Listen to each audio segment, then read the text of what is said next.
Nah, itulah pemirsa pembahasan menarik bersama Dr. Vito dan Dr. Ida Gunawan tadi ya. Ya, betul sekali. Dan spesial di Ulang Tahun TV One kali ini kita sudah menghadirkan narasumber kita yang terpercaya, yaitu Dr. Dante Saxono Herbuwono, spesialis penyakit dalam yang merupakan Wakil Menteri Kesehatan Republik Indonesia. Selamat pagi, Pak Wamen. Ya, dok. Apa? Pak Wamen ya? Pak Wamen dong. Iya, udah beda karena kalau tahun lalu kita bilangnya setiap kali datang ke studio Dr. Dante gitu. Sekarang Pak Wamen. Selamat pagi Pak Wamen. Main ke sini dong Pak Wamen. Ya, selamat pagi. Nanti kalau pandeminya udah mulai turun, main ke TV. Oh ya betul. Amin. Nah, dok, ini aku mau tanya ini sebagai masyarakat awam ini dok mengenai vaksinasi ya, Pak Wamen. Jadi ini sebenarnya apakah fakta atau mitos ini ya Pak Wamen, vaksinasi mengandung zat berbahaya Pak Wamen? Itu fakta atau mitos Pak? Itu mitos. Mitos ya? Seperti apa tuh, kenapa seperti itu Pak? Jadi bagaimana vaksin itu diproduksi, itu ada beberapa sumbernya. Sumbernya dari virus yang dimatikan dan dari materi genetik yang ada di dalam virus. Kemudian dikonstruk menjadi satu substrat yang namanya vaksin untuk menstimulasi kekebalan. Sebelum masuk ke dalam proses produksi vaksin, dilakukan uji keamanan dahulu terhadap hewan coba, serta uji efektivitas pada hewan coba.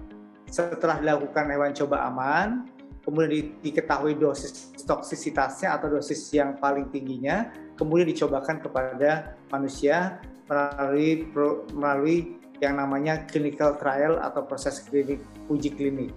Dan uji klinik itu salah satunya adalah menjamin keamanan bahwa vaksin itu bisa dipakai tanpa efek samping. Jadi sebenarnya vaksin yang digunakan itu tidak mengandung zat berbahaya karena efek sampingnya sudah dievaluasi dalam uji klinik tahap pertama dan tahap kedua. Iya. Jadi artinya aman ya, Pak Wamen untuk melakukan vaksinasi ya?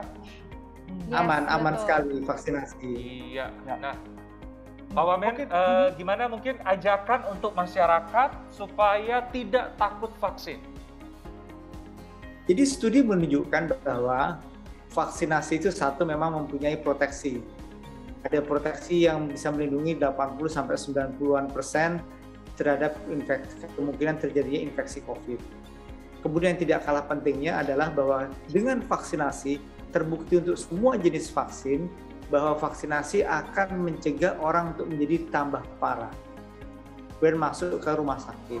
Jadi kalaupun nanti terinfeksi walaupun sudah divaksin, maka tidak separah orang-orang yang tidak divaksinasi.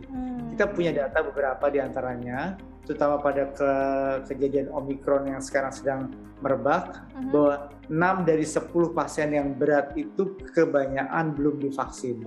Sehingga vaksinasi akan melindungi kita dari kejadian berat kalau kemudian kita ternyata nanti terinfeksi COVID-19. Kita tuh masih ada nih, pandemi itu masih ada betul. gitu. Nah, tapi makanya tetap ya protokol kesehatannya dan kemudian juga vaksin.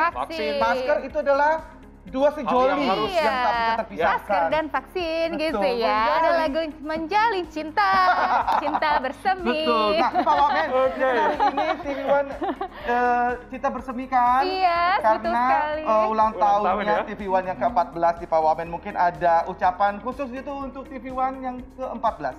Saya berharap TV One selalu menjadi tempat di mana pemirsa ingin mencari sumber berita, sumber informasi yang tepat, cepat dan akurat. Dan ini selama ini sudah dijalankan oleh TV One dengan berbagai macam program.